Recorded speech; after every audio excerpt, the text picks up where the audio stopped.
अस्सलाम वालेकुम। आज आपके साथ दलीम की मैं बहुत ही आसान रेसिपी शेयर करने लगी हूँ। तो चलिए फिर शुरू करती हैं। तो इसके लिए दालें लेंगे हम आधा कप। सारी दालें आधा कप लेनी है। आधा कप ही मैंने ली है मसूर की दाल, मूंग की दाल, चना की दाल और माश की दाल, और आधा कप ही है ये जौ का दलिया। लेकिन गंदम का दलिया हम लेंगे 1 कप। इससे ज़्यादा मज़ेदार बनती है। गंदम का दलिया थोड़ा ज़्यादा ले लीजिएगा। और आधा कप ही हम लेंगे चावल। ये आप कोई से भी चावल ले सकते हैं, ज़रूरी नहीं कि आप अच्छी क्वालिटी के ही लें। अब सबसे पहले हम इसमें पानी डालेंगे और इन सब चीज़ों को अच्छे से वॉश करेंगे। सबको एक साथ ही आपने डाल लेना है और वॉश कर लेना है। तो मैंने यहाँ पे दिखाने से पहले अच्छी तरह से सारी दालें और दलिया सब चुन लिया था। उसके बाद मैंने यहाँ पे डाली हैं। अब इसे मैं एक पानी डाल के अच्छे से मसल रही हूँ, और इसके बाद ये पानी गिरा के 3-4 बार पानी डाल के अच्छी तरह से वॉश करूँगी और उसके बाद भिगो के रख दूँगी। अच्छा, भिगोने के लिए मैं आपको बताऊँ, अगर तो आपने जल्दी बनानी हो तो फिर आपने 3-4 घंटे के लिए भिगो देनी है, इनफ है। तो ये देखिए, ये मैंने भिगो ली है और अच्छे से वॉश कर ली है। अब मैं इसे कवर करके ओवरनाइट रख दूँगी। मैं इसे रात भर के लिए भिगोने लगी हूँ, लेकिन आप 3-4 घंटे के लिए भी नीम गर्म पानी में भिगोएंगे तो वो भी ठीक रहेगा। तो सुबह ये देखें, ये सारी दालें फूल गई हैं। अब इसमें से एक चने की दाल, ये सबसे सख्त होती है, ये देखें, जब ये भिगो देते हैं तो इतनी सॉफ्ट हो जाती है, ये टूट जाती है। अब आजकल गर्मी है तो भिगोने के लिए आपने बाहर ही दालें नहीं रख देनी। अगर आप रात भर के लिए भिगोए तो फ्रिज में रख दीजिएगा। तो मैंने भी फ्रिज में रख दी थी। तो इसकी कुकिंग करने के लिए कुकर मैंने लिया है, और यहाँ पे मैं आपको बताऊँ, कुकर आपने बड़े साइज़ का लेना है। अगर छोटे साइज़ का कुकर है तो फिर आप कुकर में नहीं बनाएंगे, फिर आप बड़ा देगचा ले लीजिएगा। मेरा कुकर थोड़ा बड़ा है, इसलिए मैं कुकर में बना रही हूँ। तो उसके लिए 1 कप ऑयल डाला और उसमें मैंने एक बड़े साइज़ का प्याज डाल के ब्राउन किया और लहसुन अदरक का पेस्ट डाल दिया है। जैसे ही लहसुन अदरक का पेस्ट डालना है, 3 चम्मच मैंने लहसुन अदरक के पेस्ट के डाले हैं। उसके बाद हम इसमें डालेंगे बोनलेस बीफ। तो मैं बोनलेस डाल रही हूँ 1.5 किलो। आप मटन भी डाल सकते हैं, लेकिन बोनलेस डालिएगा, जल्दी बन जाएगी। जब भुनाई करेंगे साथ ही 2 तेज़ पत्ते और 1 बड़ा चम्मच साबुत ज़ीरे का भी डाल देंगे। अब इसकी हम मज़ीद भुनाई कर लेंगे। तो गोश्त को पहले भून लें, और तेज़पत्ता डालने से क्या होगा, इसकी स्मेल ख़त्म हो जाएगी। और लहसुन अदरक भी साथ इसीलिए डाला है ताकि उससे भी इसकी स्मेल चली जाए। जब थोड़ी सी भुनाई हो तो इसमें हम मसाले डालेंगे। तो 2 चम्मच मैंने डाली पिसी हुई लाल मिर्च, 1.5 चम्मच नमक है, 2 चम्मच धनिया पाउडर है, 1.5 चम्मच ही मैंने कुटी हुई लाल मिर्च डाली है, और इसमें 1.5 चम्मच ही मैंने हल्दी डाली है। और ये है दलीम मसाला का एक पूरा पैकेट। आप किसी भी ब्रांड का पूरा पैकेट ही डाल दीजिएगा, जितनी क्वांटिटी में मैं बना रही हूँ। तो मैंने आधा कप दालों के हिसाब से और 1.5 किलो गोश्त है, इस हिसाब से मैंने पूरा पैकेट डाला है, लेकिन उसके साथ मसाले और भी डाले हैं। मसालों और गोश्त को अच्छे से भूनने के लिए 2 से 3 बार पानी डालेंगे। 3-3 चम्मच या 4 चम्मच डाल लें, और अच्छी तरह से हम मसाले और गोश्त भून लेंगे। जब अच्छे से भुनाई हो जाए उसके बाद आपने तेज़ पत्ते निकाल देने हैं, क्योंकि इनका फ्लेवर आ गया है।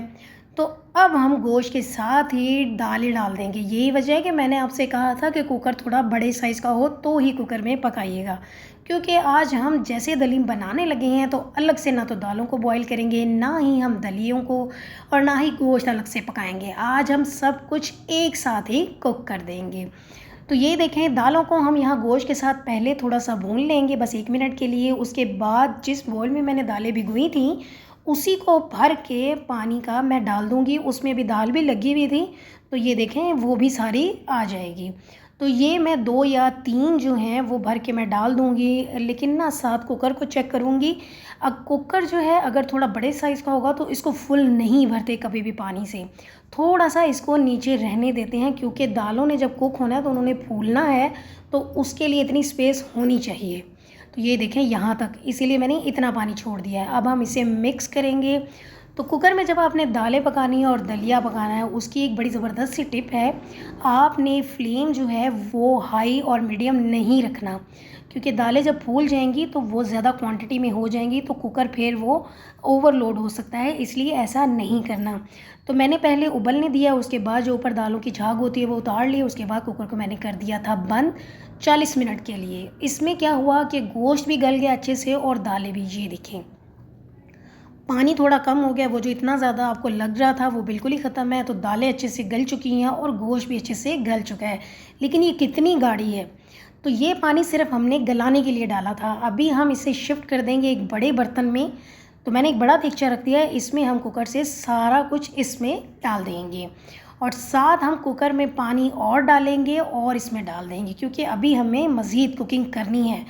तो गोश्त को भी हमने गला लिया और दालों को भी गला लिया। तो ये थी हमारी डिफरेंट सी रेसिपी, तभी तो हमने कुकर में एक साथ ही सारी कुकिंग कर ली है। अब हम क्या करेंगे, जब यहाँ पे पानी डाल दिया, अब हम इसे करेंगे मिक्स और यहाँ पे हम गोश्त को निकाल लेंगे, क्योंकि गोश्त को हमने करना है रेशा रेशा। तो एक स्पाइडर ले लीजिएगा, इस तरह स्पाइडर से आप सारा गोश्त अलग कर दें। गोश्त यहाँ पे अच्छे से गला हुआ है। जब ये थोड़ा ठंडा हो जाएगा तो उसके बाद फिर हम इसके रेशे कर देंगे। तो जब तक गोश्त ठंडा होगा तो हम एक और काम कर लेंगे। ये देखिए, ये मैंने सारा गोश्त निकाल लिया है। अब मैं इसे थोड़ा ठंडा होने दूँगी, उसके बाद इसके रेशे बना दूँगी।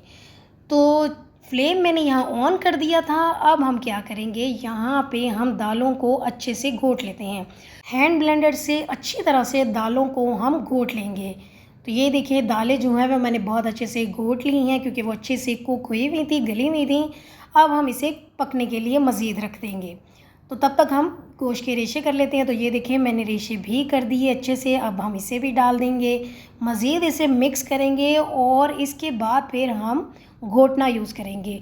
अब हम ब्लेंडर नहीं चलाएंगे, क्योंकि ब्लेंडर हमने सिर्फ दालों को मैश करने के लिए यूज़ किया है। अगर गोश्त के लिए भी मैं ब्लेंडर ही यूज़ करूँगी तो उससे ये बिल्कुल ही बारीक हो जाएगा गोश्त। तो दलीम में जो एक रेशा होता है ना, वो नहीं बनेगा। ये इसका एक सीक्रेट है, तो ये याद रखिएगा। तो इसीलिए ये देखिए, मैंने घोटना ले लिया है। इसे थोड़ा टाइम ज़रूर लग जाएगा, लेकिन बहुत ही अच्छे से इसमें घुट जाता है और रेशेदार हलीम बनता है। तो जैसे जैसे घोटते जाएंगे ये मज़ीद गाढ़ा भी होगा और थोड़ा कम भी होगा। तो इसमें मुझे थोड़ा टाइम लग गया, आधा घंटा लग गया है। लेकिन ये देखें, कितना ज़बरदस्त गोश्त जो है वो दालों में मिक्स हो गया है।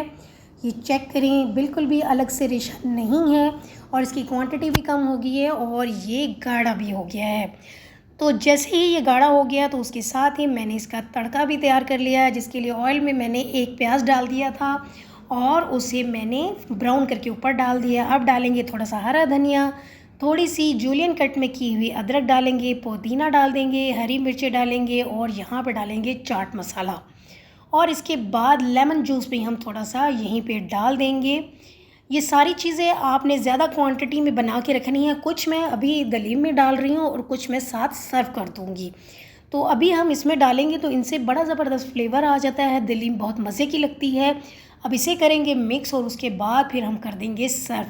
तो ये थी मेरी आज क्विक सी रेसिपी कि किस तरह आप मज़ेदार सी दलीम जो है वो एक ही बर्तन में बना सकते हैं। अलग अलग से आपको बॉयल नहीं करना पड़ा, ना तो दालों को, ना ही दलिए को, ना ही गोश्त अलग से गलाना पड़ा। मेरे तरीके से अगर आप बनाएंगे तो जल्दी दलीम बन जाएगा और बहुत ही मज़े का भी बनेगा। और ये देखिए, ये रेशेदार दलीम बना है। तो चलिए अब इसे हम सर्व करते हैं।